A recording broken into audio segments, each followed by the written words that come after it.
Hello, everyone. Nettie Owens with Sapari Solutions, and we're back with another interview for what every business needs to know right now. I've brought Gerri Knilans with me from Trade Press Services today to talk about marketing, and she has just a wealth of knowledge to share. I'm so excited to bring her to you today. Let me give you a little bit of background on her company, Trade Press Services, and just so that you can be familiar with who you're listening to. She serves B2B companies that are looking to grow and recognize the fact that growth requires planning. Isn't that so true? Like, we could just stop there. That's the aha moment that, that everyone needs to hear. It's definitely not a fly by the seat of your pants, but the best kind of growth is planned for.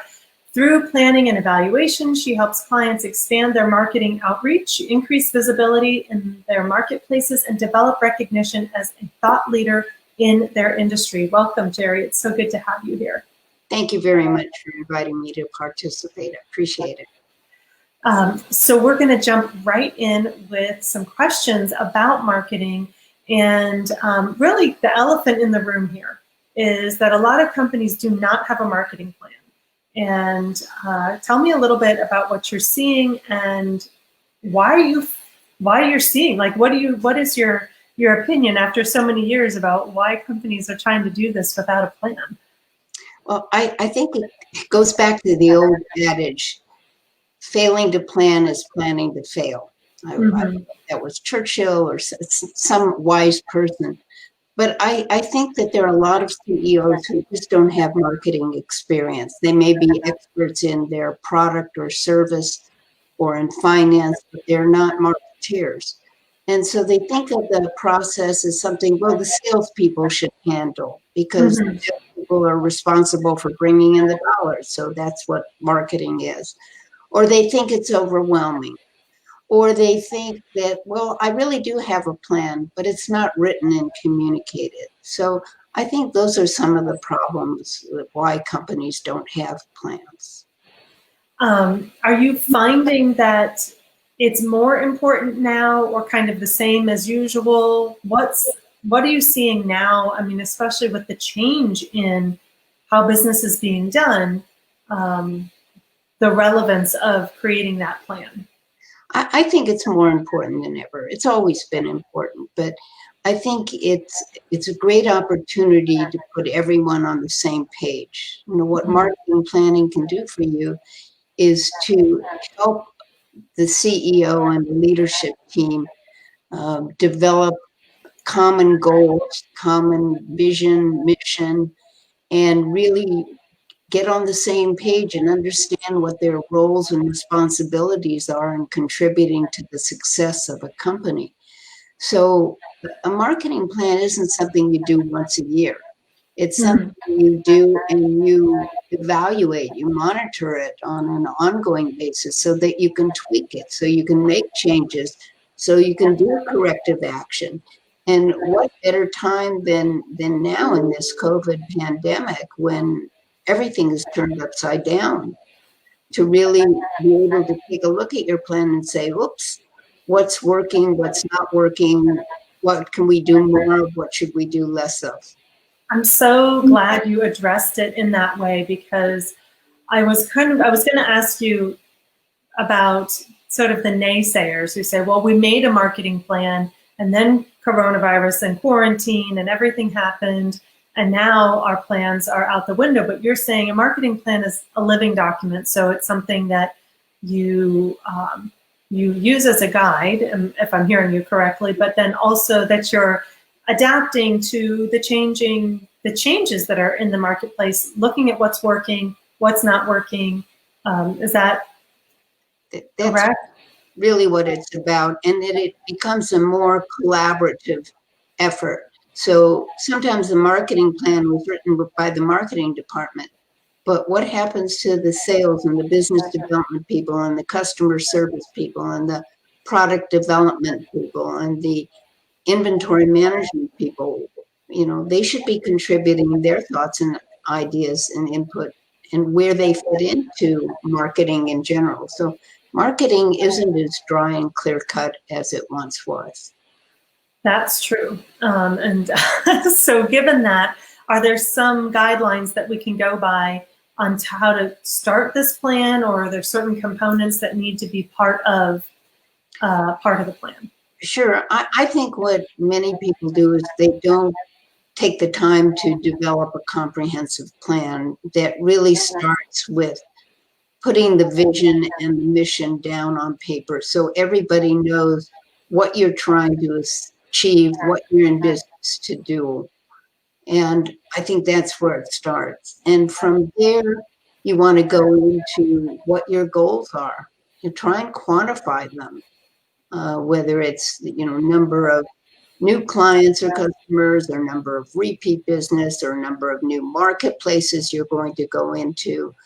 You want to be able to quantify goals. The next part of a marketing plan is the strategy. So what strategies are you going to use to achieve each of the goals that you set forth? And then the tactics. What are the individual activities and programs and initiatives that will support each of the strategies? So that's where most people stop. And that's where things begin to fall apart. Because what they haven't done is they haven't put a budget together for their marketing plan. Mm-hmm. And if you have a marketing plan that's unfunded, of what value is it? So Right. if you have a marketing budget, and then you look at your goals and your strategies and tactics, you may see that you have to revise them. So getting a marketing budget has to be part of the process that most people forget about. And then after that, there's also assignment of responsibilities and scheduling. So if you don't know who's responsible for each of those goals, strategies, and tactics, things can fall through the cracks. So we need an assignment of responsibilities, and here's where there can be some teamwork and some cross-department collaboration. And once you have your assignment of responsibilities, we need a schedule. Mm-hmm. You know, what's going to happen when? What are first quarter activities? What are second quarter activities? Third and fourth. And then lastly, we have to monitor that plan. So we have to be able to look at the plan on a monthly basis or a bi-monthly basis and say, how's it coming? What have we done? What's working? What isn't working?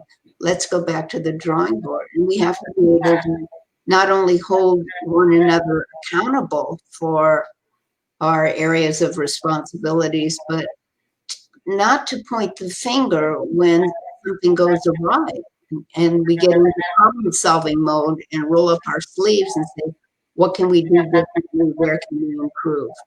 And I think it's the last 4 steps, that budgeting, assignment of responsibilities, scheduling, and evaluation, that really puts the meat on the marketing plan and can make it successful.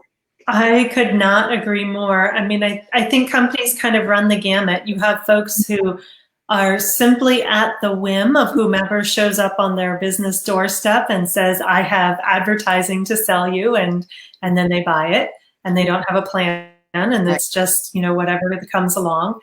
I think there are companies that have the outline of the plan that you talked about, but then they never get to that budgeting and assignment of responsibilities and follow through that really makes it a living document, and not something that you just look at once a year. So it needs that full scope.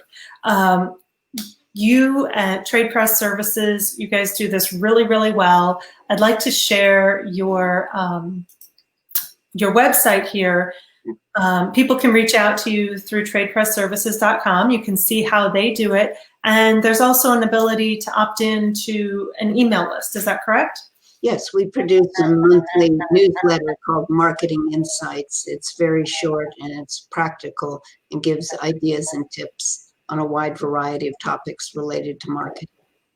Thank you so much for being here. This has been fantastic. I really appreciate your time today. My pleasure. Have a good rest of your day.